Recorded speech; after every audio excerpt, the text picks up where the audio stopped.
तो दोस्तों, हमारी टीम ने एक एप्लीकेशन तैयार किया है। इसके लिए आपको क्या करना होगा, आप सबसे पहले गूगल पर जाइए, खान ग्लोबल स्टडीज सर्च कीजिए।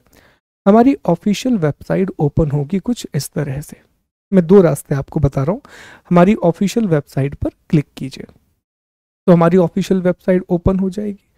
दूसरा तरीका यह है कि आप सीधे प्ले स्टोर पर जाइए और प्ले स्टोर पर जाने के बाद आप सर्च कीजिए खान ग्लोबल स्टडीज लाइव। उसका शॉर्ट फॉर्म डालिएगा KGS लाइव। ठीक है, खान ग्लोबल स्टडीज लाइव। तो एक एप्लीकेशन आएगा, उसे आपको डाउनलोड करना है। और मान लो आप प्ले स्टोर पर नहीं जा रहे हैं, तो जैसे ही हमारी वेबसाइट खुलेगी, स्क्रॉल करके सबसे नीचे आ जाइए, बिल्कुल सबसे नीचे आ जाइए आप स्क्रॉल करके इस तरह से। जैसे ही आप स्क्रॉल करते जाएंगे, बिल्कुल सबसे नीचे आप पहुंच जाएंगे। तो यहाँ देखिए कुछ लिंक वाला सेगमेंट दिया हुआ है। यहाँ लिंक वाला सेगमेंट दिया हुआ है और यहाँ दो लिंक दी गई है। एक है KGS लाइव ऐप। जैसे ही आप KGS लाइव ऐप पर क्लिक करेंगे, आप हमारी ऐप को डाउनलोड कर पाएंगे। उस ऐप में लॉगिन कीजिए। जो लॉगिन जिस तरह से आप वेबसाइट में लॉगिन करते थे ID पासवर्ड डाल करके, वही ID पासवर्ड डाल करके आप KGS में भी लॉगिन कर पाएंगे। और अगर आप लॉगिन नहीं कर पा रहे हैं तो दोबारा से रजिस्ट्रेशन कर लीजिए। और इसी के नीचे एक फीडबैक फॉर्म दिया गया है। अगर कोई भी आपका फीडबैक है, कोई भी आपको डाउट है, तो यहाँ फीडबैक फॉर्म से आप वो डाउट या जो भी आपकी समस्या है वो आप लिख करके भेज सकते हैं। एग्जाम्पल के लिए, जैसे ही मैं इस लिंक पे क्लिक करूंगा तो आप देखेंगे इस तरह से एक ऐप खुल जाएगी। और ऐप आप देखें KGS लाइव, और यहाँ से आप ऐप को इंस्टॉल करें और इंस्टॉल करने के बाद आप उसे ओपन करें। ठीक इसी तरह से दोस्तों, अगर मैं फीडबैक फॉर्म पे क्लिक करूंगा, ये देखिए, ये हमने फीडबैक फॉर्म पे क्लिक किया। अब ये ज्योग्राफी फाउंडेशन बैच है। यहाँ पर आप अपना फीडबैक, अपना नाम लिख के भेजें, कॉन्टैक्ट नंबर लिख के भेजें, जिस भी कोर्स का आपको डाउट है, फीडबैक है, वो लिख करके भेजें। ठीक है, ये सारी चीज़ें यहाँ पर लिखी गई हैं। ओके, ये देखिए, ये सारी चीज़ें, ये फीडबैक फॉर्म दिया गया है। तो इसमें आप फीडबैक लिख करके भेज सकते हैं। देखिए, ये बहुत ज़्यादा इंपॉर्टेंट है हमारे लिए और आपसे हम थोड़ी सी मदद चाहते हैं। अगर आप जितना ज़्यादा फीडबैक हमें लिख करके भेजेंगे, उतना ज़्यादा बेहतर चीज़ें हम कर पाएंगे। हम कुछ बहुत बेहतर करने की कोशिश कर रहे हैं, इसीलिए कभी कुछ चीज़ें अच्छी भी होती हैं, कई बार आपकी शिकायत भी आती है कि सर हमें ये समस्याएं हैं। समस्या कुछ दिनों की है, जिस दिन ये सारी चीज़ें सेटल हो जाएंगी, आप मान के चलिए कि जो क्रांति का सपना, जो एजुकेशन रेवोल्यूशन का सपना देखा है, वो बहुत बड़े तरीके से और सच भी होगा। ओके, तो हम चाहते हैं दोस्तों कि आप हमारी मदद करें, ऐप को डाउनलोड करें, उसमें जो भी समस्या आपको जा रही है इस फॉर्म को ज़रूर फिल करें और उसे सबमिट करें। उम्मीद करूंगा कि आप इसे डाउनलोड करेंगे और बताएंगे जो भी आपका एक्सपीरियंस रहा। ठीक, चलिए, तो अब हमारे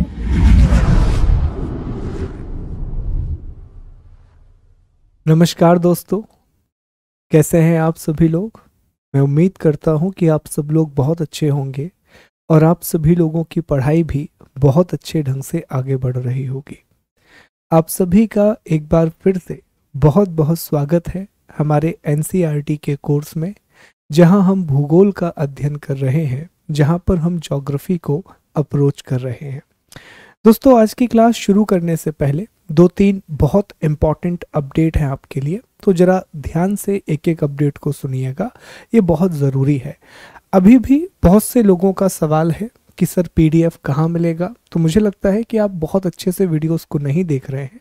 मैं बार बार आपसे कह रहा हूँ कि हमारा ऑफिशियल टेलीग्राम चैनल है NCERT by Khan global studies, जिसकी लिंक भी दी गई है t.me/KGS-NCERT। आप टेलीग्राम पर जाइए, इसे सर्च कीजिए, यहाँ पर सारी चीज़ें हमने दे करके रखी है।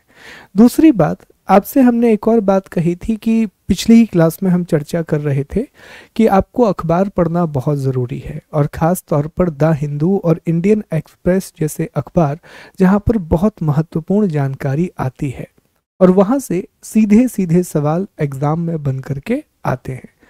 और इसी क्रम में हमने आपसे कहा था कि मैं जो भी 1 या 2 सबसे महत्वपूर्ण न्यूज़ या आर्टिकल होंगे वो मैं आपके साथ शेयर करूंगा।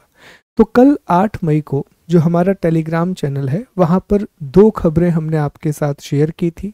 एक हमने मणिपुर हिंसा को लेकर के खबर शेयर की थी, क्योंकि आप जानते हैं मणिपुर में सरकार ने शूट एट साइट का ऑर्डर दिया हुआ है, तो वो किस कानून के तहत दिया गया है, क्या वो सही है गलत है, उन सभी की चर्चा उस इंडियन एक्सप्रेस के आर्टिकल में की गई है। दूसरी बात, हाल ही में हमने आपको बताया था कि भारत ने अपना पहला वाटर सेंसस जारी किया है, जल जनगणना जारी की है। तो एक आर्टिकल हमने द हिंदू का शेयर किया था जिसमें बताया गया है कि वाटर सेंसस का अर्थ क्या है, उससे भी इम्पोर्टेंट वाटर बॉडी क्या होती है, कहाँ पर पानी की मात्रा किस प्रकार से है। और आप मान के चलिए ये आर्टिकल इतना ज़्यादा इम्पॉर्टेंट है कि कम से कम 1 महीने में इस आर्टिकल को 3 बार आप पढ़ें। आज पढ़ें, फिर 10 दिन बाद पढ़ें और फिर 15 दिन एक बार फिर पढ़ें, ताकि इसका डेटा और इसका जो कंसेप्ट है वो हमारे दिमाग में छप जाए और जो भी 4-5 पॉइंट निकल करके आएंगे उनका उपयोग आप ना सिर्फ प्रारंभिक परीक्षा में कर पाएंगे बल्कि मुख्य परीक्षा के निबंध के पेपर में और साथ ही साथ जो आंसर राइटिंग है उसमें भी आप उनका प्रयोग कर पाएंगे। इसके अलावा हमने एक मैपिंग टूल भी शुरू किया है हमारे टेलीग्राम चैनल पर। जो भी प्लेस बहुत ज़्यादा चर्चा में रहेगा तो हम आपको उसके प्रश्न दिया करेंगे। जैसे मणिपुर अभी बहुत चर्चा में है, तो वहाँ हमने आपको लिख करके दिया कि एटलस खोलिए, मणिपुर भारत के कितने राज्यों से घिरा हुआ है देखिए, मणिपुर से क्या अंतर्राष्ट्रीय सीमा लगती है तो किसकी लगती है, मणिपुर के प्रमुख पठार कौन से हैं, पर्वत कौन से हैं, मणिपुर में कौन सी रामसर साइट है और मणिपुर में कौन सा नेशनल पार्क है। इस तरह आप देखेंगे धीरे धीरे करके हम मैपिंग पूरी करते हैं। जो करंट अफेयर्स पढ़ने का तरीका है उसमें अगर आपने 2 दिन या 3 दिन में एक राज्य की मैपिंग भी पूरी कर ली तो बहुत अच्छा स्तर कहलाएगा मैपिंग का, बहुत अच्छी चीज़ें कहलाएंगी। ऑल्दो हम मैपिंग यहाँ पर भी करेंगे, एक एक राज्य को हम इसी तरह से पढ़ेंगे कि वहाँ पर रामसर साइट क्या है क्या नहीं है।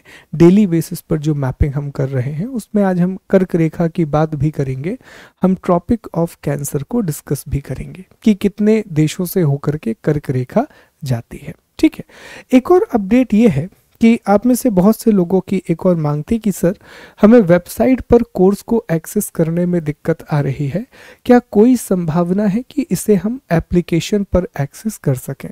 तो दोस्तों हमारी टीम ने एक एप्लीकेशन तैयार किया है। इसके लिए आपको क्या करना होगा, आप सबसे पहले गूगल पर जाइए, खान ग्लोबल स्टडीज सर्च कीजिए, हमारी ऑफिशियल वेबसाइट ओपन होगी कुछ इस तरह से। मैं 2 रास्ते आपको बता रहा हूँ, हमारी ऑफिशियल वेबसाइट पर क्लिक कीजिए तो हमारी ऑफिशियल वेबसाइट ओपन हो जाएगी। दूसरा तरीका यह है कि आप सीधे प्ले स्टोर पर जाइए और प्ले स्टोर पर जाने के बाद आप सर्च कीजिए खान ग्लोबल स्टडीज लाइव, उसका शॉर्ट फॉर्म डालिएगा KGS लाइव। ठीक है, खान ग्लोबल स्टडीज लाइव, तो एक एप्लीकेशन आएगा, उसे आपको डाउनलोड करना है। और मान लो आप प्ले स्टोर पर नहीं जा रहे हैं तो जैसे ही हमारी वेबसाइट खुलेगी स्क्रॉल करके सबसे नीचे आ जाइए, बिल्कुल सबसे नीचे आ जाइए आप स्क्रॉल करके इस तरह से। जैसे ही आप स्क्रॉल करते जाएंगे बिल्कुल सबसे नीचे आप पहुंच जाएंगे। तो यहाँ देखिए कुछ लिंक वाला सेगमेंट दिया हुआ है, यहाँ लिंक वाला सेगमेंट दिया हुआ है और यहाँ 2 लिंक दी गई है। एक है KGS लाइव ऐप। जैसे ही आप KGS लाइव ऐप पर क्लिक करेंगे आप हमारी ऐप को डाउनलोड कर पाएंगे। उस ऐप में लॉगिन कीजिए, जो लॉगिन जिस तरह से आप वेबसाइट में लॉगिन करते थे आईडी पासवर्ड डाल करके, वही आईडी पासवर्ड डाल करके आप KGS में भी लॉगिन कर पाएंगे। और अगर आप लॉगिन नहीं कर पा रहे हैं तो दोबारा से रजिस्ट्रेशन कर लीजिए।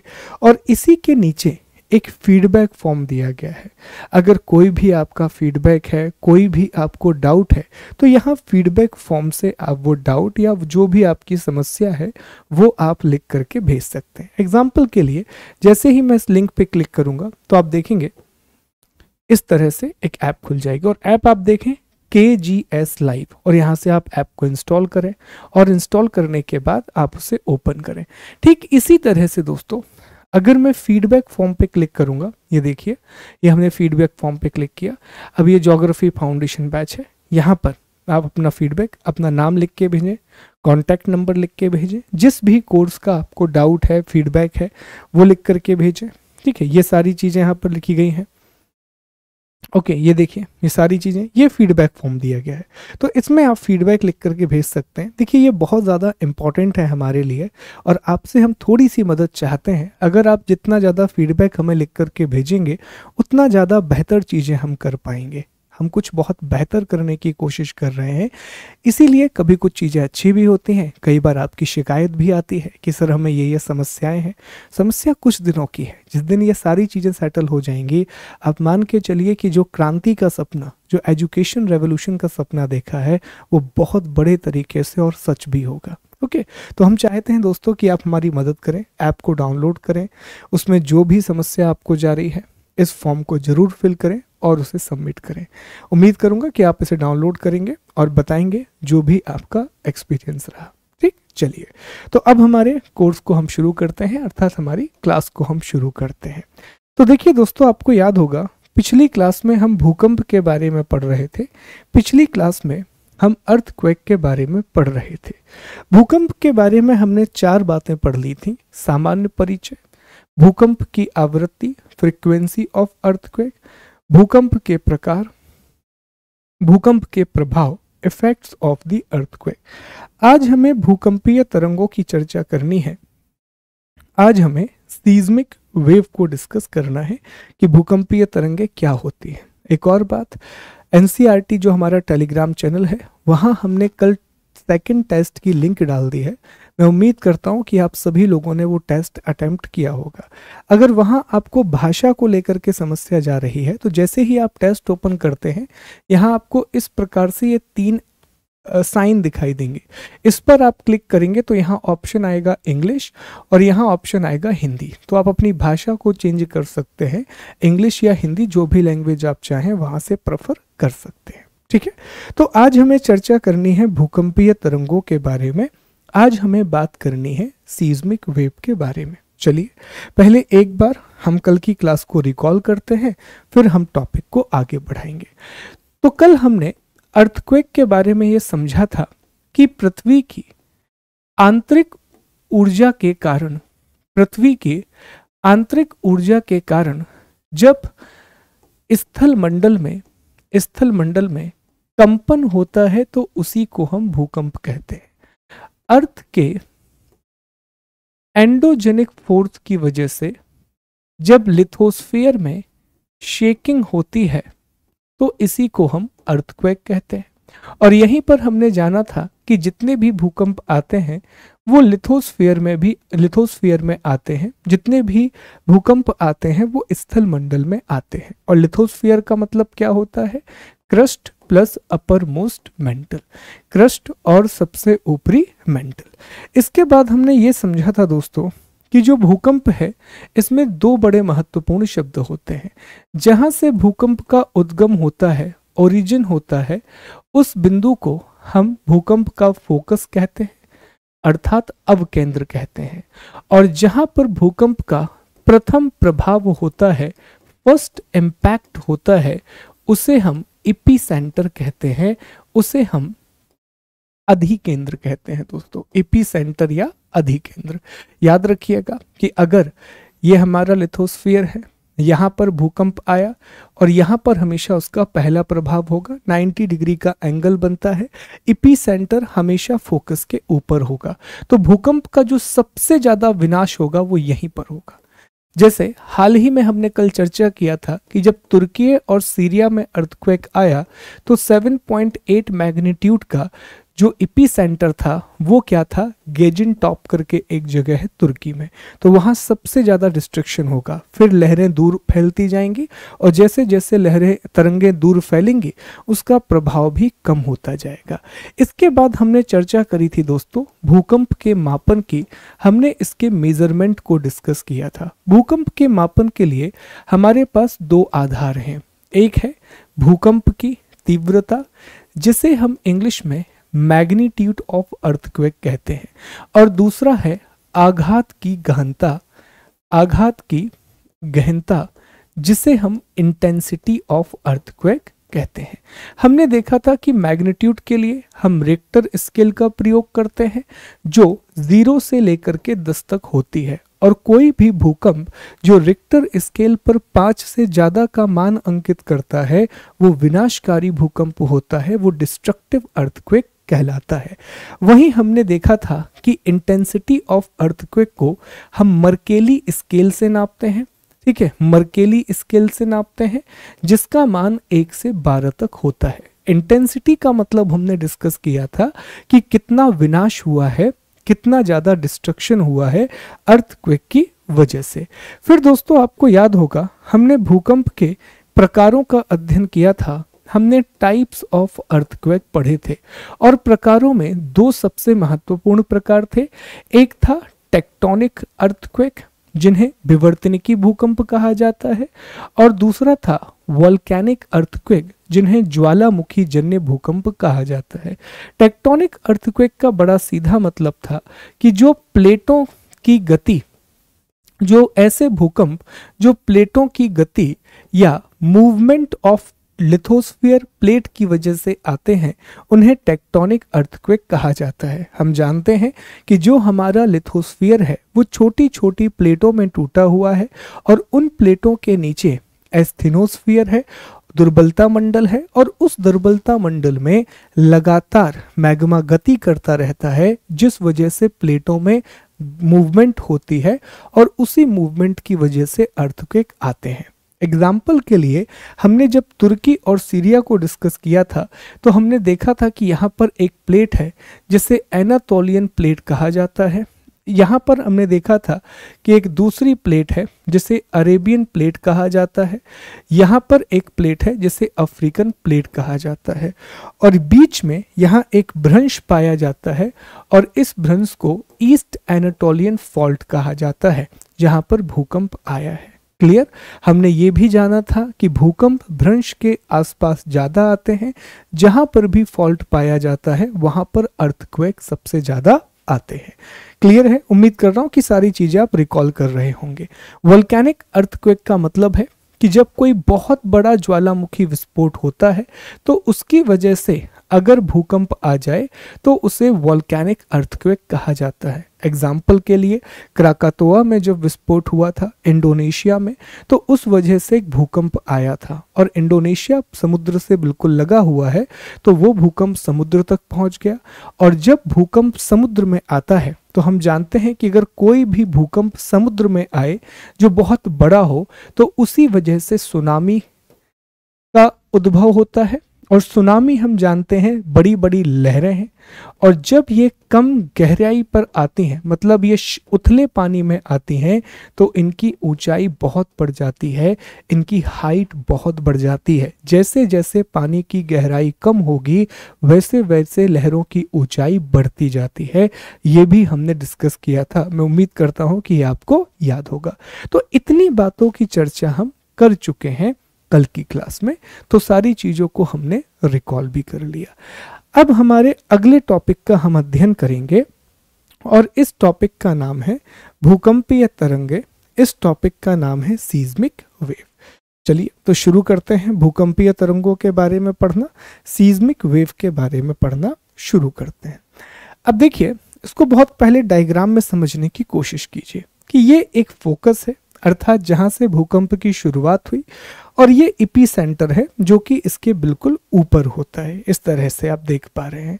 तो यहां से देखिए दोस्तों कि एनर्जी निकल रही है और ऊर्जा तरंगों के रूप में निकल रही है। ये देखिए ये जो ऊर्जा है वो इन तरंगों के रूप में निकल रही है। तो दोस्तों ऐसी तरंगें याद रखेंगे, ऐसी तरंगें जो भूकंप के कारण उत्पन्न होती हैं उन्हें भूकंपीय तरंगे कहा जाता है। ऐसी सभी वेव जो कि अर्थक्वेक की वजह से ओरिजिनेट होती हैं उन्हें सीज्मिक वेव कहा जाता है।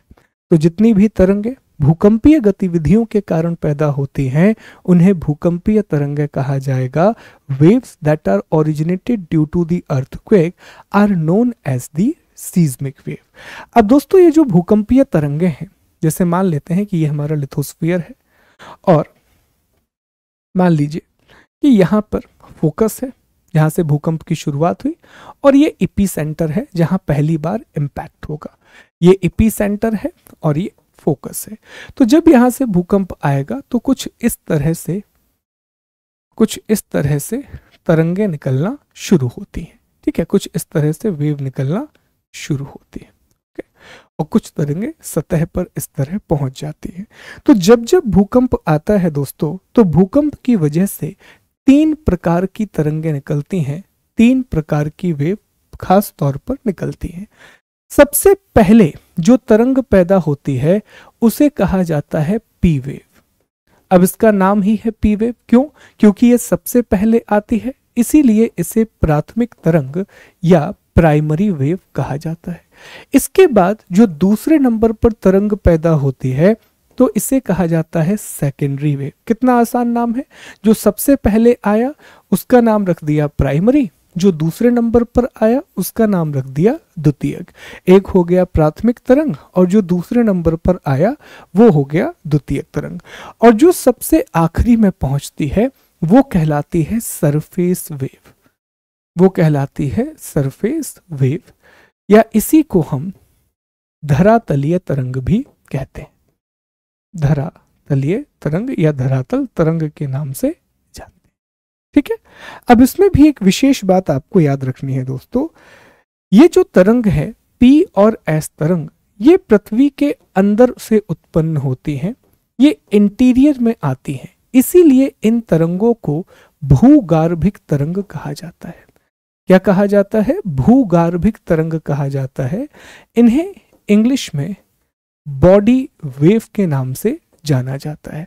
तो अगर आपसे कोई पूछे कि बॉडी वेव या भूगार्भिक तरंगों का अर्थ क्या होता है, तो आप बताएंगे कि जब भूकंप आता है तो भूकंप आने के कारण पृथ्वी के आंतरिक भाग से जो तरंगें निकलती हैं, जो इंटीरियर ऑफ अर्थ से या लिथोस्फीयर से वेव ओरिजिनेट होती हैं, उन्हें भूगार्भिक तरंग या बॉडी वेव कहा जाता है। और 2 प्रकार की भूगार्भिक तरंगें होती हैं, एक प्राइमरी वेव होती है और दूसरा सेकेंडरी वेव होती है। जबकि जो सरफेस वेव है ये धरातल पर आती है। तो इसमें आप देख भी सकते हैं कि ये जो तरंग आप देख रहे हैं, इसे मैं एक दूसरे कलर से बना दे रहा हूं, ये जो तरंग आप देख रहे हैं ये धरातलीय तरंग है, जबकि ये जो तरंगे आप देख रहे हैं ये पी और एस तरंगे हैं, प्राइमरी और सेकेंडरी वेव है। अब देखो यहां से ना एक बहुत अच्छा प्रश्न बनेगा आपसे, वो प्रश्न पूछेगा कि जब सिस्मोग्राफ, अच्छा एक बात मैं आपको बताना भूल गया कि इन सभी तरंगों को हम कहां पर किसके द्वारा नोट करते हैं, तो एक यंत्र होता है सिस्मोग्राफ। तो सिस्मोग्राफ पर हम इन सभी तरंगों को नोट करते हैं या इनकी रीडिंग ली जाती है। तो प्रश्न आपसे पूछेगा कि जब भूकंप आता है तो सिस्मोग्राफ पर सबसे पहले किस तरंग की रीडिंग ली जाती है या पठन किया जाता है, तो जवाब होगा सबसे पहले पी वेव पहुंचेगी, उसके बाद एस वेव पहुंचेगी और सबसे आखिरी में दोस्तों सरफेस वेव पहुंचेगी। ठीक है, ये इनका क्रम है, सबसे पहले पी वेव आती है और सबसे आखिरी में सरफेस वेव आती है। सबसे पहले प्राथमिक तरंग सिस्मोग्राफ पर नोट की जाएगी और सबसे आखिरी में धरातलीय तरंग सिस्मोग्राफ पर नोट की जाएगी। एक सामान्य सा सवाल जो पूछा जाता है। अब देखिए इन तरंगों की ना एक विशेषता होती है, विशेषता ये होती है कि ये तरंगे परावर्तन भी करती हैं, अर्थात इनमें रिफ्लेक्शन भी होता है, और साथ ही इन तरंगों में आवर्तन भी होता है, अर्थात रिफ्रैक्शन भी होता है, रिफ्रैक्शन भी होता है। सर रिफ्लेक्शन और रिफ्रैक्शन में क्या अंतर है, परावर्तन और आवर्तन में क्या अंतर है? देखिए जैसे मान लीजिए कि एक तरंग यहां से आ रही थी, ये पृथ्वी है, वो इससे टकराई और ऐसे वापस चली गई, तो इस घटना को हम परावर्तन कहते हैं, इसे हम रिफ्लेक्शन कहते हैं। ठीक है, लेकिन एक तरंग यहां से मान लीजिए कि यहां एक पानी भरा हुआ है, यहां पर एक तरंग आई और वो वापस नहीं गई, उसने अपनी दिशा को बदल दिया, तो इसे हम आवर्तन कहते हैं। जब वो अपनी दिशा और गति को परिवर्तित करे, इसे हम रिफ्रैक्शन कहते हैं। तो इन तरंगों में परावर्तन भी होता है, रिफ्लेक्शन भी होता है और आवर्तन अर्थात रिफ्रैक्शन भी होता है। दोनों ही फिनोमेना देखने के लिए मिलते हैं। एक बार इसे ध्यान से देखिए, बहुत अच्छे से देखिए, फिर हम इनकी विशेषताओं को पढ़ेंगे, एक एक वेव की विशेषता को पढ़ेंगे। देखिए एक बार ध्यान से इसे।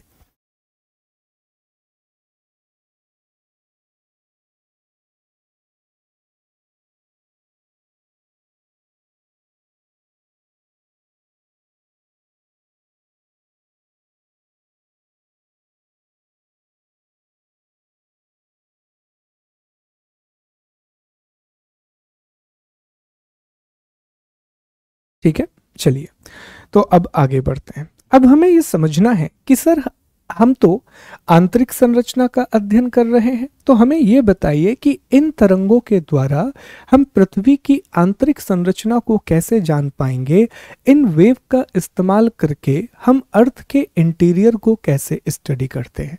तो उससे पहले हम इनकी विशेषताओं का अध्ययन करेंगे, हम इनके कैरेक्टरिस्टिक को समझेंगे। तो एक टेबल बनाते हैं और टेबल बना के इनकी विशेषताओं का अध्ययन करने का प्रयास करते हैं। ठीक है, तो देखिए यहां पर हम पॉइंट लिखेंगे, अर्थात हम मापदंड लिखेंगे। यहां हम लिखेंगे एस तरंग, सॉरी यहां हम लिखेंगे पी वेव। ओके, यहां पर हम लिखेंगे पी तरंगे। ठीक है, यहां हम लिखेंगे एस तरंगे। इसको अच्छे से बनाते रहिए, एक मिनट।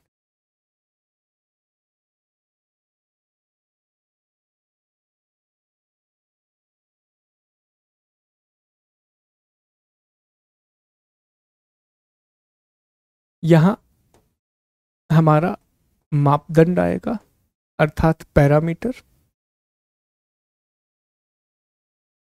यहां हम प्राइमरी वेव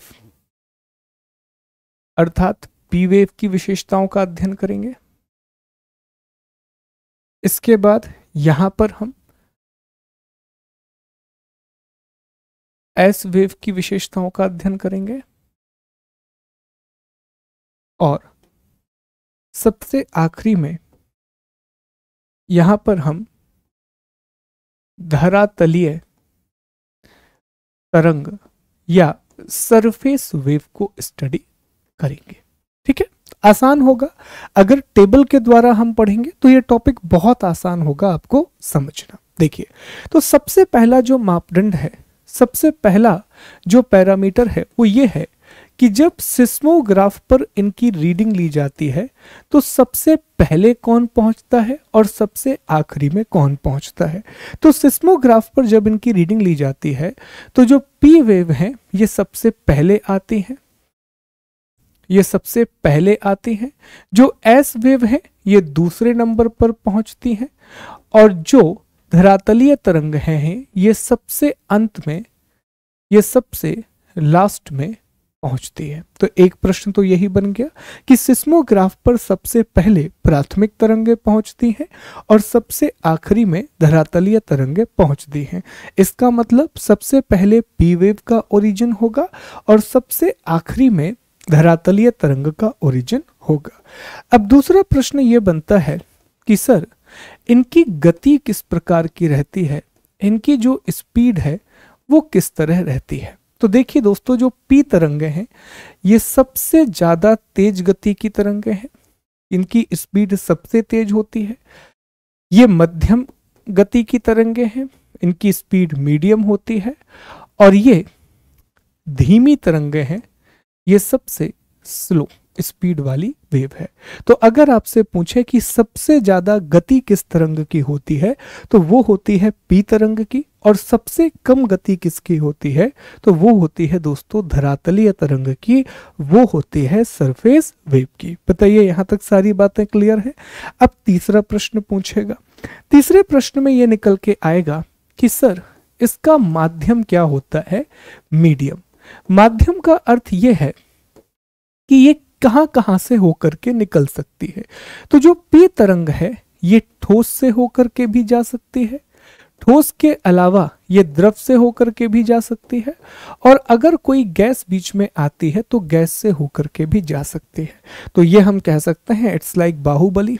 ठीक है, या फिर जो भी आप समझे, या फिर वो हमारे थे ना केजीएफ वाले भैया, यश भैया, रॉकी भाई, कुछ भी आएगा बीच में हम तो तोड़ के निकल जाएंगे। तो पी तरंगे बॉस है, कोई भी सामने आ जाए, चट्टान आ जाए कोई बात नहीं, पानी आ जाए कोई बात नहीं, गैस आ जाए कोई बात नहीं, हम तीनों को पार करके आगे निकल जाएंगे। तो ये बॉस लोग हैं जिनको कोई नहीं रोक सकता, ठीक है। तो पी तरंग है ठोस, द्रव और गैस, सॉलिड, लिक्विड और गैस तीनों से होकर के जाती हैं। लेकिन दोस्तों जो एस तरंगे हैं ये सिर्फ और सिर्फ ठोस से होकर के जाती हैं। They can only travel through solid medium. ये सिर्फ ठोस माध्यमों से होकर के जाएंगी, ओनली सॉलिड मीडियम से होकर के जाएंगी। जबकि जो धरातलीय तरंगे हैं ये भी ठोस माध्यमों में गति करती हैं, ये भी सॉलिड मीडियम में गति करती हैं, धरातल पर गति करती हैं, सरफेस पर गति करती हैं। ये बहुत ज़्यादा महत्वपूर्ण है क्योंकि इसी के आधार पर हमने पृथ्वी की आंतरिक संरचना का पता लगाया, इसी के आधार पर हमने अर्थ के इंटीरियर का पता लगाया। कैसे? तो अब ये समझ लेते हैं जो हमारा मुद्दा था। देखो, जब पहली बार भूकंपीय तरंगों का अध्ययन किया गया तो ये देखा गया कि भूकंपीय तरंगें क्रस्ट में तो चली जाएंगी क्योंकि ठोस है, तो जब दूसरे हिस्से मेंटल में पहुंचती हैं तो यहां पर पी तरंग है, और पी तरंग देखा गया कि शुरू होती है और आखिरी तक पहुंच जाती है। बस बीच में यहां पर बनाते हैं अच्छे तरीके से।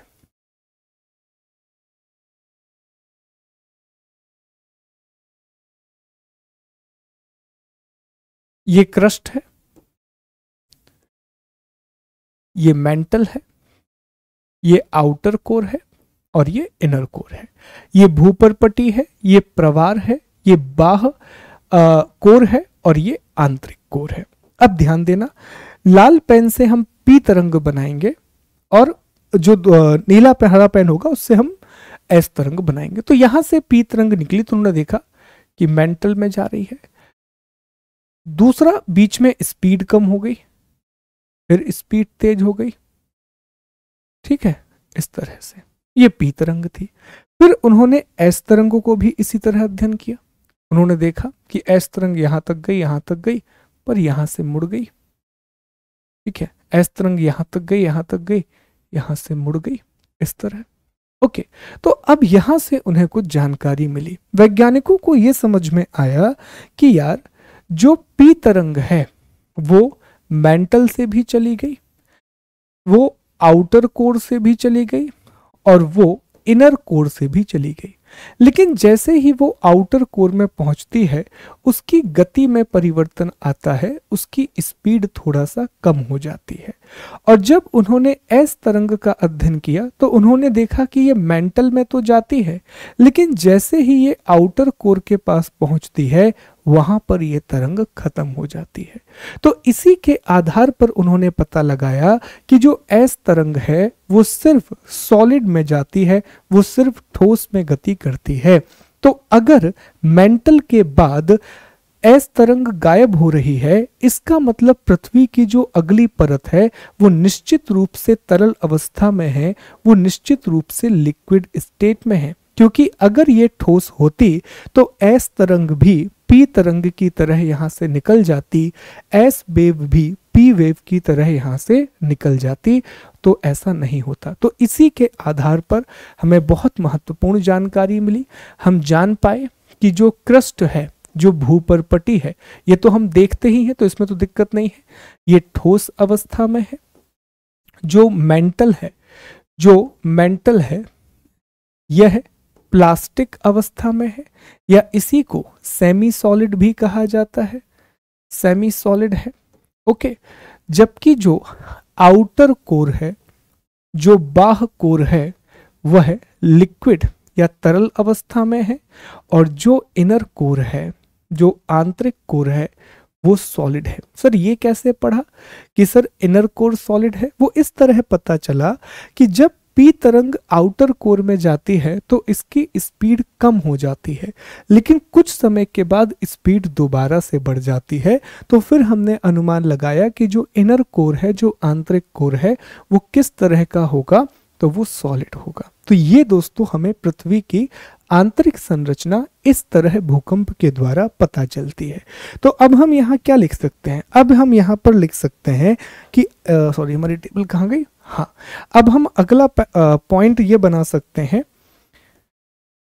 कि कौन कौन सी परतों से होकर के ये जाती है, कौन कौन सी लेयर से होकर के ये जाती है। तो हमें पी वेव के बारे में क्या पता पड़ा कि सर ये क्रस्ट से होकर के भी जाती है, मेंटल से होकर के भी जाती है, और आउटर कोर से होकर के जाती है, इनर कोर से होकर के जाती है। मतलब ये हुआ कि जो पी तरंग है वो पृथ्वी की सभी परतों से होकर के जाती है, जो पी वेव है वो अर्थ की हर एक लेयर से होकर के जाती है। जो एस तरंग है ये क्रस्ट में दिखाई देती है, क्रस्ट के अलावा ये मेंटल में भी दिखाई देती है, लेकिन उसके बाद ये गायब हो जाती है। क्रस्ट और मेंटल के बाद एस तरंग नहीं दिखाई देती। और धरातलीय तरंगें तो ये तो धरातल पर ही चलती है, इसीलिए इनका नाम ही है धरातलीय तरंगें, इसीलिए इन्हें सरफेस वेव कहा जाता है। क्लियर है यहां तक बात? ये 4 पॉइंट बिल्कुल स्पष्ट होना चाहिए, क्योंकि इसके बाद जो 2 बिंदु हम पढ़ने वाले हैं वो थोड़े से मुश्किल हैं, पर मैं उम्मीद करूंगा कि आप लोग आसानी से समझ जाएंगे। अब अगला जो टॉपिक हमें डिस्कस करना है वो इनकी प्रकृति के बारे में है, वो इनके नेचर के बारे में है कि इन तरंगों की प्रकृति या ये किस प्रकार की तरंगें हैं, ये हमें डिस्कस करना है। तो दोस्तों जो पी तरंग है ये अनुदैर्घ्य प्रकार की तरंग है, ये लॉन्गिट्यूडनल वेव है। जिस तरह से ध्वनि तरंग होती है उसी तरह से जो पी तरंग है वो भी एक लॉन्गिट्यूडनल वेव है, वो एक अनुदैर्घ्य तरंग है। क्या होता है अभी हम पढ़ेंगे। जबकि दोस्तों जो एस तरंग है ये अनुप्रस्थ तरंग है, ये एक ट्रांसवर्स वेव है जो कि लाइट की तरह होती है, जो प्रकाश की तरह होती है। और धरातलीय तरंग भी एक अनुप्रस्थ तरंग की तरह व्यवहार करती है, लेकिन कई जगह ये अनुदैर्घ्य तरंग की तरह भी व्यवहार करती है, इसलिए उतना क्लियर नहीं है। तो विशेष तौर पर जो आप याद रखें वो पी और एस तरंग के बारे में याद रखें कि जो पी तरंग है ये लॉन्गिट्यूडनल प्रकार की तरंग है, ये अनुदैर्घ्य प्रकार की तरंग है, जबकि जो एस तरंग है वो अनुप्रस्थ तरंग है, वो ट्रांसवर्स वेव है जो कि लाइट की तरह होती है।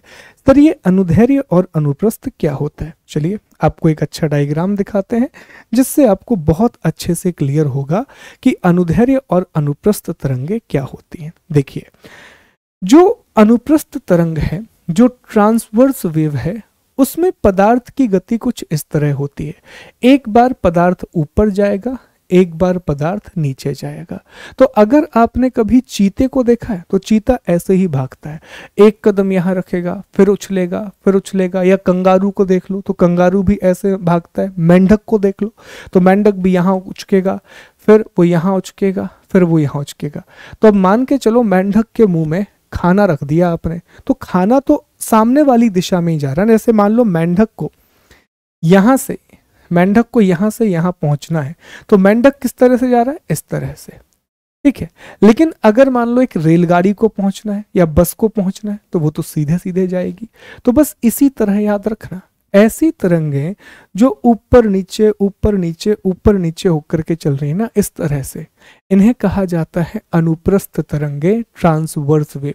और जो सीधे सीधे चल रही हैं, मतलब जैसे बस या ट्रेन की तरह कि भैया आपने एक सामान रख दिया, वो आराम आराम से एक ही दिशा में गति करते हुए आगे बढ़ जाएंगी, ऐसी तरंगों को लॉन्गिट्यूडनल कहा जाता है, ऐसी तरंगों को अनुदैर्घ्य कहा जाता है। तो जो साउंड वेव होती है, जो ध्वनि तरंगें होती हैं, वो अनुदैर्घ्य प्रकार की होती हैं, वो लॉन्गिट्यूडनल होती हैं। जबकि जो प्रकाश की तरंगें हैं वो अनुप्रस्थ प्रकार की होती हैं, वो ट्रांसवर्स होती हैं।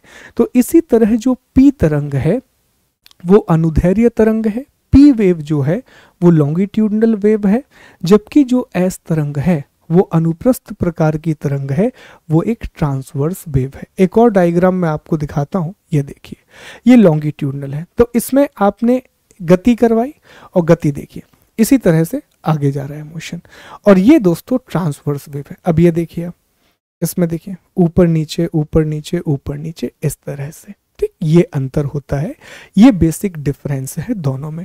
तो अब इसका प्रभाव क्या पड़ता है? सर ये क्यों पढ़ना पड़ रहा है हमें कि ये अनुदैर्घ्य है, ये अनुप्रस्थ है, इसका कोई प्रभाव पड़ता है? बिल्कुल पड़ता है दोस्तों।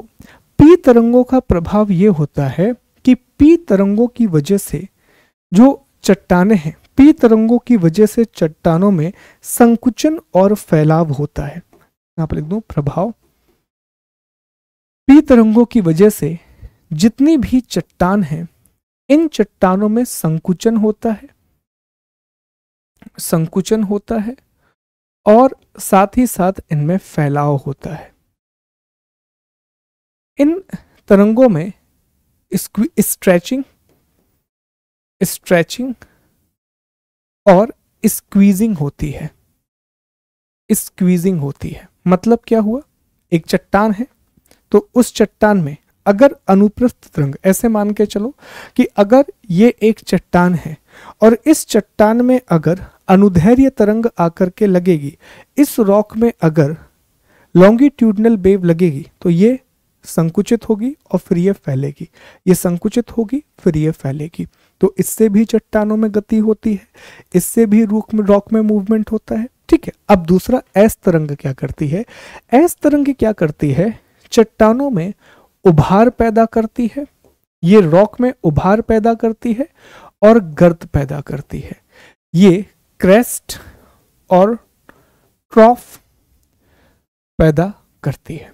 सर उभार और गर्त किस तरह से? तो अभी हमने आपको बताया कि जो ट्रांसवर्स वेव है, जो अनुप्रस्थ तरंग है, वो किस तरह चलती है? तो वो इस तरह गति करती है।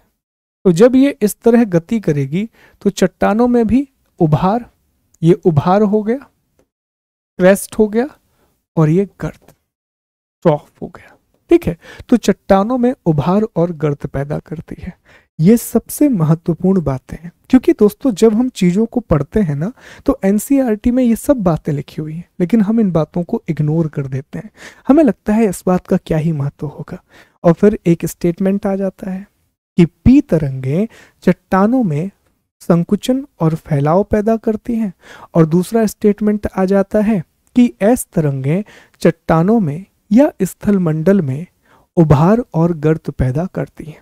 और हमें लगता है कि ये क्या पूछ लिया, ये कहाँ से उठा करके पूछ लिया, ये तो हमने सोचा ही नहीं था सर, ये किस प्रकार का प्रश्न निकल करके आ गया। तो ऐसे प्रश्न आते हैं जो हम पढ़ते हैं लेकिन हम इनको ना इग्नोर कर देते हैं पढ़ते समय।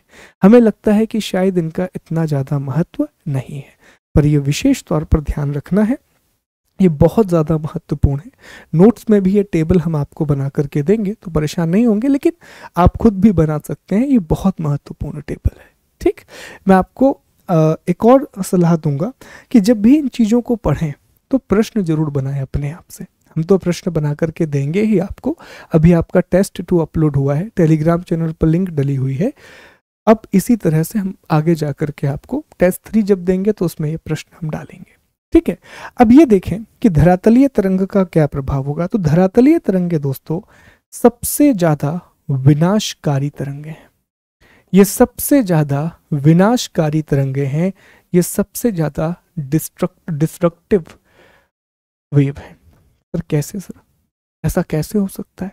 पी तरंगों की गति सबसे ज्यादा है, धरातलीय तरंगों की गति सबसे कम है, और आप कह रहे हो कि धरातलीय तरंगे सबसे ज्यादा विनाशकारी होती है। कारण बड़ा स्पष्ट है कि धरातलीय तरंगे धरातल पर आती हैं और हमारा पूरा इंफ्रास्ट्रक्चर धरातल पर है। तो जब भी धरातलीय तरंगें हिट करेंगी वो सबसे ज्यादा नुकसान करेंगी, क्योंकि उसी से हमारा इंफ्रास्ट्रक्चर टूटता है और उसी से जान जाती है। क्लियर? तो ये चीज आपको याद रखना है कि सबसे ज्यादा स्लो कौन होती है? सरफेस वेव होती है, लेकिन सबसे ज्यादा डिस्ट्रक्टिव कौन होती है, विनाशकारी कौन होती है? तो वो भी सरफेस वेव होती है, धरातलीय तरंग ही होती है। ये बहुत ज़्यादा महत्वपूर्ण है, यहीं से प्रश्न बन के आते हैं। तो ये है दोस्तों पी, एस और सरफेस वेव की कहानी। याद रखिएगा कि पी और एस वेव को ही बॉडी वेव कहा जाता है, पी और एस तरंगों को ही हम भूगार्भिक तरंगों के नाम से भी जानते हैं। ठीक है, अब इसमें एक कंसेप्ट और बचा है, वो और आप समझ लें तो हमारा ये टॉपिक कंप्लीट हो जाएगा। फिर हम कर्क रेखा को डिस्कस करेंगे कि कर्क रेखा कहाँ कहाँ से होकर के गुजरती है। तो इसमें एक कंसेप्ट और दिया गया है, और वो कंसेप्ट है छाया क्षेत्र का। वो कंसेप्ट है शैडो जोन का। छाया क्षेत्र का अर्थ क्या होता है? तो याद रखेंगे कि पृथ्वी का ऐसा भाग, हमारी अर्थ का ऐसा भाग जहां पर भूकंपीय तरंग नहीं पहुंचती, जहां पर सीज्मिक वेव नहीं पहुंचती, उसे हम छाया क्षेत्र कहते हैं, उसे हम शैडो जोन कहते हैं। याद रखेंगे, मैं फिर से रिपीट करूंगा, हमारी पृथ्वी का ऐसा भाग जहां पर भूकंपीय तरंग नहीं पहुंचती, उसे हम शैडो जोन के नाम से जानते हैं, उसे हम छाया क्षेत्र के नाम से जानते हैं। अब इसके लिए हम एक डायग्राम का अध्ययन करेंगे और डायग्राम से हमें ये चीजें और भी आसानी से समझ में आ जाएगी। तो देखिए, पहले परिभाषा, ऐसे क्षेत्र जहां कोई भी भूकंपीय तरंग अभिलेखित नहीं होती, some specific area where the waves are not reported is known as the shadow zone. अब कैसे होता है, क्या होता है, जरा इसको समझने की कोशिश करेंगे। देखो, ये वाला डायग्राम आप ध्यान से देखो तो ये क्या है दोस्तों, ये इपी सेंटर है, ये फोकस नहीं है, ये क्या है, ये इपी सेंटर है, ये अधिकेंद्र है। तो इपी सेंटर से भूकंपीय तरंगे देखते हैं। तो देखिए, यहां से ये जो तरंगे आपको दिखाई दे रही हैं, इसको मैं दूसरे पेन से बना देता हूं, रेड पेन से। ये जो तरंगे आपको दिखाई दे रही हैं इस तरह से, ये कौन सी तरंगे होंगी? तो सर अभी आपने बताया, ऐसी तरंगे जो तीनों माध्यमों से होकर के जाती हैं, उन्हें हम प्राथमिक तरंग कहते हैं, उन्हें हम प्राइमरी वेव कहते हैं। और ये मुझे बताइए, जो हम ब्लैक कलर से अब बनाएंगे, ये जो यहां से दिशा बदल दी, यहां से इन्होंने अपनी दिशा बदल दी, तो ये कौन सी तरंगे होंगी? सर ऐसी तरंगे जो तरल माध्यम में नहीं जा पाती, सिर्फ ठोस माध्यम में जाती हैं, वो ऐस तरंगे कहलाती हैं। तो अब ध्यान से देखना दोस्तों, 105 डिग्री के बाद, कहां से, अधिकेंद्र से 105 डिग्री के बाद, इपी सेंटर से 105 डिग्री के बाद आपको कोई भी ऐस तरंग नहीं दिखाई देगी, कोई भी ऐस वेव नहीं दिखाई देगी। तो 105 डिग्री के बाद का ये जो क्षेत्र होता है, इसे कहा जाता है ऐस वेव शैडो जोन, ऐस तरंग का छाया क्षेत्र। मैं फिर से रिपीट करूंगा कि इपी सेंटर से 105 डिग्री के बाद कोई भी ऐस वेव नहीं दिखाई देती, इसीलिए हम इसे ऐस वेव शैडो जोन कहते हैं। अधिकेंद्र से 105 डिग्री के बाद द्वितीयक तरंग अभिलेखित नहीं की जाती और इसी क्षेत्र को हम ऐस तरंग का छाया क्षेत्र कहते हैं। अब दूसरा डायग्राम देखिए यहां पर, ये देखिए दोस्तों, अधिकेंद्र से 105 और 145 डिग्री के बीच में कोई भी पी तरंग नहीं दिखाई देती, तो इसे हम पी तरंग का छाया क्षेत्र कहते हैं। ध्यान देंगे, zone between 105 degree and 145 degree from the epicentre is known as the P wave shadow zone because there is no P wave। लेकिन अगर मैं आपसे कहूं, क्या यहां पर S वेव है, क्या यहां S तरंग है, मैं आपसे पूछ रहा हूं, तो आप कहोगे नहीं है सर। क्यों नहीं है? सर अभी आपने बताया कि 105 के बाद तो S वेव भी नहीं पाई जाती। तो हम ये भी तो कह सकते हैं कि ये जो इलाका है 105 से 145 डिग्री के बीच का, क्या इसे हम कंप्लीट शैडो जोन बोल सकते हैं? क्या हम इसे संपूर्ण छाया क्षेत्र बोल सकते हैं? सर बिल्कुल बोल सकते हैं, क्योंकि ना ही यहाँ पर पी तरंग है और ना ही यहाँ पर एस तरंग है। तो अब मैं इसे समराइज करूंगा।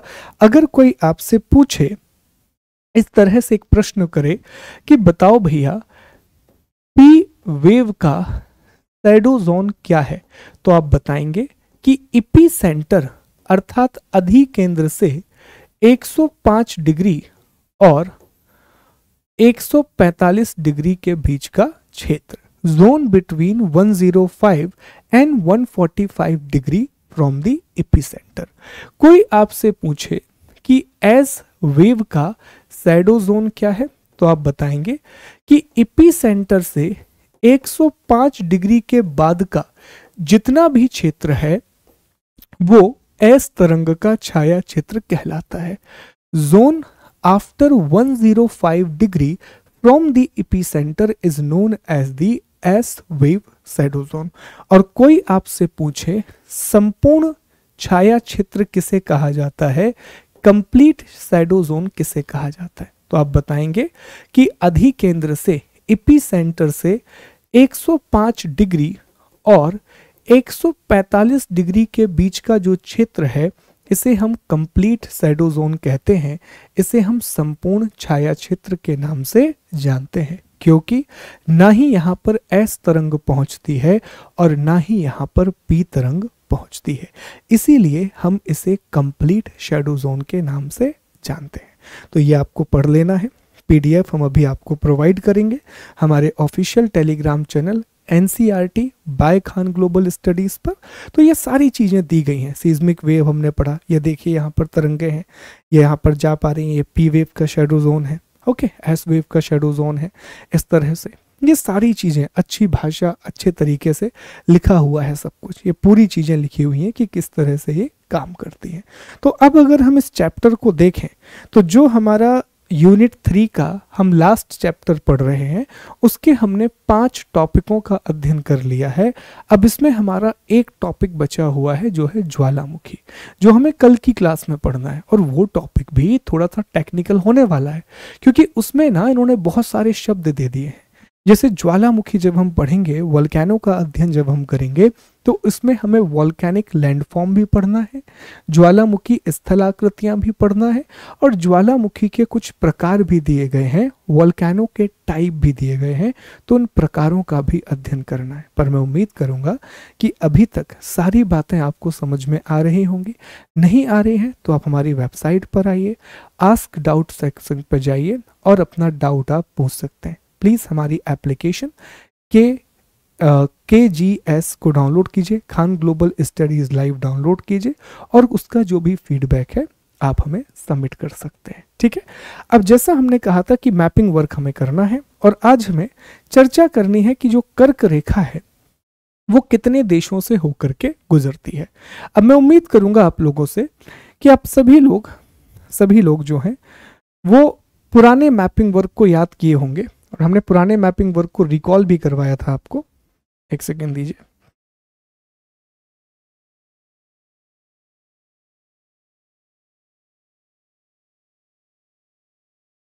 हाँ, तो अगर आपको याद हो तो हम मैपिंग वर्क जो कर रहे हैं उसमें हमने कौन कौन से टॉपिक कंप्लीट कर लिए थे। तो उसमें हमने भारत की यूनियन टेरिटरी को डिस्कस किया था। उसके बाद हमने भूमध्य रेखा पर जो देश आते हैं उनकी चर्चा की थी, मकर रेखा पर जो देश आते हैं उनकी चर्चा की थी, प्राइम मेरिडियन लाइन पर जो कंट्री आती हैं उनकी चर्चा की थी। अब आज हमें चर्चा करनी है कि कर्क रेखा पर कौन कौन से देश आते हैं, ट्रॉपिक ऑफ कैंसर पर कौन कौन सी कंट्री आती हैं। फिर हम एक मैपिंग में नया टॉपिक देखेंगे, फिर शायद हम डिस्कस करना शुरू करेंगे पर्वत या पहाड़ों के बारे में, या जो भी स्थान चर्चा में रहेगा। अब हमारा अगला टारगेट सुने, हम पर्वत पहाड़ नहीं पढ़ेंगे। अब हम शुरू करते हैं पहले सागरों के बारे में पढ़ना, क्योंकि हमें ओशनोग्राफी के बारे में पढ़ना है। ठीक है, फिर हम ज्वालामुखी वगैरह ये सब चीजें पढ़ना शुरू करेंगे। तो एक एक करके टॉपिक हम पढ़ते जाएंगे, मैप वर्क को कंप्लीट करते जाएंगे। ठीक, तो आज हमें ट्रॉपिक ऑफ कैंसर पर जितनी कंट्री आती हैं उनकी चर्चा करनी है। आप जो अपनी कॉपी आप बना रहे हैं उसमें इन सभी मैपिंग की डिटेल लिखते जाइए। इक्वेटर कहाँ कहाँ से जाती है, और हमने आपको लिखने का तरीका भी बताया था कि इक्वेटर के टाइम डिस्कस किया था कि यहाँ पैसिफिक ओशियन आता है, फिर एक कॉन्टिनेंट आएगा साउथ अमेरिका, फिर अटलांटिक ओशियन आएगा, फिर अफ्रीका आएगा, फिर इंडियन ओशियन आएगा, फिर ऑस्ट्रेलिया आएगा, इस मतलब फिर यहाँ पर एशिया आएगा, माफ कीजिए, ओके, और फिर प्रशांत महासागर आ जाएगा। और यहीं पर देश लिखने की बात भी हमने आपसे कही थी। तो कॉपी में सारी चीजों को लिखते जाइए। अगर आप कॉपी बना रहे हैं तो आगे वाले हिस्से में शॉर्ट नोट बनाते जाइए और पीछे वाले हिस्से में मैपिंग करते जाइए। ठीक है, चलिए, तो अब कर्क रेखा की हम बात करेंगे, ट्रॉपिक ऑफ कैंसर के बारे में हम डिस्कस करेंगे। तो देखिए दोस्तों, जो कर्क रेखा है वो 3 महाद्वीप, 16 देश और 6 बड़ी जलराशियों से होकर के गुजरती है। ठीक है, कहाँ कहाँ से, ध्यान देंगे तो देखिए, सबसे पहले अगर हम बड़ी जलराशि की बात करें तो ये कौन सा महासागर है, ये पैसिफिक ओशियन है। प्रशांत महासागर के बाद यहाँ नॉर्थ अमेरिका है, उत्तर अमेरिका है, फिर ये अटलांटिक ओशियन है, अटलांटिक महासागर है, इसके बाद अफ्रीका है, महाद्वीप है, इसके बाद एशिया महाद्वीप है। तो कितने महाद्वीप हो गए सर, उत्तर अमेरिका, अफ्रीका और एशिया, 3 महाद्वीप हो गए। अगर हम बड़ी जलराशियों की बात करें तो ये इंडियन ओशन है और दोबारा से यहाँ पैसिफिक ओशियन आ गया। तो महासागर अगर आपसे पूछे तो प्रशांत महासागर, अटलांटिक महासागर और हिंद महासागर, और बीच में कुछ छोटी छोटी जलराशियां हैं, उनकी चर्चा भी हम करेंगे। चलिए, तो पहले हम देशों की बात करते हैं। तो कौन कौन से देश हैं, मैक्सिको और बहामास, ये सब आपको देखना पड़ेगा एटलस में। मैक्सिको और बहामास ये कहां पर है सर, ये नॉर्थ अमेरिका में है, ये उत्तर अमेरिका में है। इसके बाद जब अफ्रीका आप पहुंचते हैं तो अफ्रीका में दिखाई देता है पश्चिमी सहारा, पश्चिम सहारा के बाद Mauritania, Algeria, Mali, Libya, Niger, Egypt.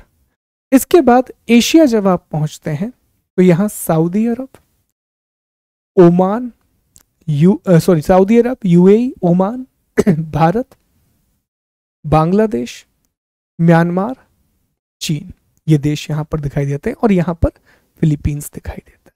ठीक है, यहां पर क्या है, ये फिलीपींस सी वाला लगा, ताइवान है, माफ कीजिए, ताइवान है, आई एम रियली सॉरी, वो ताइवान है। तो देश कौन कौन से हो गए, मैक्सिको, बहामास, ये दोनों कहां पर हैं, नॉर्थ अमेरिका में। पश्चिम Sahara, Mauritania, Algeria, Mali, Niger, Libya और इजिप्ट, ये कहां पर है, अफ्रीका में। Saudi Arab, UAE, Oman, Bharat, Bangladesh, Myanmar, चीन, ताइवान, ये कहां पर है, एशिया में है। अब अगर हम सिर्फ जल राशियों की बात करें, अगर हम सिर्फ वाटर बॉडी की बात करें तो ध्यान दीजिएगा कहां कहां से होकर के जा रही है। नंबर 1 आएगा प्रशांत महासागर, पैसिफिक ओशियन। फिर जब आप आगे बढ़ेंगे दोस्तों तो यहां पर आपको देखने मिलेगी मैक्सिको की खाड़ी, गल्फ ऑफ मैक्सिको, मैक्सिको की खाड़ी। फिर यहां तीसरे नंबर पर देखने मिलेगा अटलांटिक ओशियन, अटलांटिक महासागर। जब आप आगे जाएंगे तो यहां देखने मिलेगा लाल सागर, रेड सी, और आगे बढ़ेंगे तो यहां देखने मिलेगा आपको अरब सागर, हिंद महासागर। ठीक है, ये अरेबियन सी वाला इलाका है, और यहीं आपको इंडियन ओशन भी देखने मिलेगा, हिंद महासागर भी देखने मिलेगा। और इसके बाद जब आप और आगे बढ़ेंगे यहाँ फिलीपींस सागर देखने मिलेगा, और दोबारा से प्रशांत महासागर आ जाएगा, पैसिफिक ओशियन आ जाएगा। अब कल जो हम मैपिंग करेंगे तो हमें यह पता चला कि जो कर्क रेखा है वो भारत से होकर के भी जाती है। तो हमें इस बात को जरूर जानना है कि कर्क रेखा भारत के कितने राज्यों से होकर के जाती है। और एक बहुत अच्छा प्रश्न पूछा एक व्यक्ति ने, आप ही में से एक दोस्त ने अच्छा प्रश्न पूछा कि सर भारत में किस समय सबसे बड़ी परछाई बनेगी, भारत में किस समय सबसे छोटी परछाई बनती है, किस समय सबसे कम शैडो बनती है। तो आपने एक शब्द सुना होगा, जीरो शैडो जोन, जीरो छाया क्षेत्र। तो जो हमने 6वीं क्लास की एनसीईआरटी पढ़ी थी, उसी 6वीं क्लास की एनसीईआरटी का सहारा लेकर के कल हम ज्वालामुखी पढ़ने से पहले चर्चा करेंगे कि आखिर ये जीरो शैडो जोन क्या होता है, क्यों ये बनते हैं, भारत में कहां पर ये बन सकते हैं और कहां पर ये नहीं बन सकते हैं। तो जब ऐसे अच्छे प्रश्न आते हैं तो इनके द्वारा हम टॉपिक को डिस्कस कर पाते हैं। फिलहाल मैं आपको एक प्रश्न दूंगा कि आप पृथ्वी पर उस क्षेत्र का पता लगाकर आएंगे जिन क्षेत्रों में परछाई लगभग नहीं बनती है, ऑलमोस्ट जीरो शैडो बनता है। तो वो क्षेत्र कहां पर आता है और क्यों आता है, इस बात का पता करके आप आएंगे। ठीक है, तो जैसे ही हम ज्वालामुखी खत्म कर लेंगे, वोल्केनो खत्म कर लेंगे, हमारी ये इकाई कंप्लीट हो जाएगी। फिर एक दिन हम जो हमारा सेकंड टेस्ट हुआ था, जो टेस्ट नंबर 2 हुआ था, उसको हम चर्चा करेंगे कि आखिरकार क्या है, क्या कहानी है, उसको डिस्कस करेंगे। फिर आपका तीसरा टेस्ट हम प्रिपेयर करके दे देंगे, तो ये यूनिट भी कंप्लीट होगी और अगली इकाई पर हम बढ़ जाएंगे। तो मैं उम्मीद करता हूँ कि आप सब लोगों को ये लेक्चर पसंद आ रहे हैं और आप सब लोग इनसे अपने फाउंडेशन को स्ट्रॉन्ग कर रहे हैं। मेहनत करते रहो। बहुत छोटे छोटे होमवर्क मैं आपको देता हूं करने के लिए। आज जैसे मैंने आपको होमवर्क दिया है कि एक तो वो आर्टिकल जो मैं शेयर कर रहा हूं उनको पढ़ने की कोशिश करो। एक होमवर्क मैं आपको ये दे रहा हूं कि कर्क रेखा भारत के कितने राज्यों से होकर के गुजरती है, देखो। कर्क रेखा जिन जिन देशों से होकर के गुजरती है इनको एटलस में देखो और रिवाइज करो। रिवाइज करो कि हमने इक्वेटर भी पढ़ा है, हमने कैंसर और कैप्रिकॉर्न भी पढ़ा है, और फिर उनको बनाओ बैठ के अपनी कॉपी में कि क्या आपको इतने देश याद हुए। और देशों के साथ साथ हमने आपसे कहा था कि इनकी राजधानी भी याद करो, कैपिटल भी याद करो और इनकी करेंसी भी याद करो। आप मान के चलिए कि छोटे छोटे कामों से ही ना हम एक, जब बोलते ना कि छोटी छोटी ईंटें रखते जाइए आपकी एक बड़ी इमारत तैयार हो जाती है। तो ये छोटे छोटे होमवर्क अगर आप करते जाएंगे तो आपको बहुत कॉन्फिडेंस आएगा और आपको पता चलेगा कि यार हमारा बेसिक्स बहुत स्ट्रांग हो गया है। हमें वर्ल्ड मैप में एटलीस्ट अब ये तो पता है कि नॉर्वे और रशिया किसी ने बोला तो है कहाँ, इतना तो दिमाग में आ जाता है, भले हमें और चीज़ें पता हो या ना हो। तो इस तरह से मैपिंग आपकी बहुत बढ़िया होती जाएगी, बहुत अच्छे तरीके से मैपिंग आप करते जाएंगे। ठीक है, तो इनको पढ़िए। कल हम पहले चर्चा करेंगे नो शेडो जोन पर या जीरो शेडो जोन पर चर्चा करेंगे, फिर हम ज्वालामुखी की बात करेंगे, वोल्केनो की बात करेंगे। थैंक यू सो मच, अपना ख्याल रखिए। God bless you all of you. जय हिंद, जय भारत।